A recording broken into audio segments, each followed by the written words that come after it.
Hello my dear audience, আসসালামু আলাইকুম।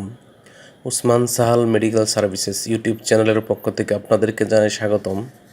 বন্ধুগণ, আশা করি আল্লাহর রহমতে আপনারা সবাই ভালো আছেন। আজকের ভিডিওতে আমি আপনাদের সাথে মেরুদণ্ডে ব্যথা, কোমর ব্যথা, ঘাড় ব্যথা, পিঠে ব্যথা ইত্যাদি ব্যথা সমাধানে অত্যন্ত কার্যকর একটি মেডিসিন এবং মেডিসিনটির নাম, দাম, গ্রুপ বা জেনেরিক নাম, প্রস্তুতকারক কোম্পানির নাম, খাওয়ার নিয়ম, এর সাইড এফেক্টস বা পার্শ্ব প্রতিক্রিয়া সম্পর্কে আলোচনা করব। তবে ভিডিওটি শুরু করার আগে আপনাদের প্রতি রিকোয়েস্ট, আপনারা যদি আমার চ্যানেলে নতুন হয়ে থাকেন তাহলে অবশ্যই চ্যানেলটি সাবস্ক্রাইব করবেন এবং পাশাপাশি লাইক, কমেন্টস এবং শেয়ার করবেন। বন্ধুগণ, আমাদের মানবদেহে বিভিন্ন সময়ে বিভিন্ন ধরনের ব্যথা, বিশেষ করে মেরুদণ্ডে ব্যথা, কোমর ব্যথা, পিঠে ব্যথা, ঘাড় ব্যথা ইত্যাদি ব্যথায় কষ্ট পেয়ে থাকি। এইসব ব্যথার সমাধানে বিশেষজ্ঞ ডাক্তারগণ বা রেজিস্টার্ড চিকিৎসকগণ যে ঔষধটির কথা বলে থাকেন বা তাদের পরামর্শপত্রে লিখে থাকেন তার নাম হলো NX+ ট্যাবলেট।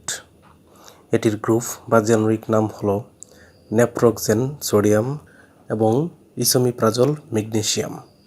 এটির উৎপাদনকারী প্রতিষ্ঠানের নাম হচ্ছে ওয়ান ফার্মা লিমিটেড।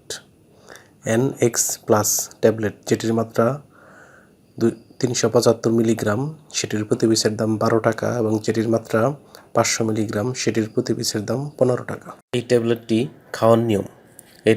খাওয়ার নিয়ম হচ্ছে, যাদের ওজন 30 কেজির ঊর্ধ্বে এবং 50 কেজির নিচে তারা 375 মিলিগ্রামের ট্যাবলেট একটি করে দিনে 2 বার সেবন করতে পারবে এবং যাদের ওজন 50 কেজির ঊর্ধ্বে তারা 375 মিলিগ্রাম বা 500 মিলিগ্রামের একটি করে ট্যাবলেট দিনে 2 বার সেবন করতে পারবে। এই ট্যাবলেটটি ভাঙ্গা, চোষা, চিবানো অথবা দ্রবীভূত করা যাবে না। ইহা খাবার অন্তত 30 মিনিট পূর্বে সেবন করতে হবে বা খেতে হবে।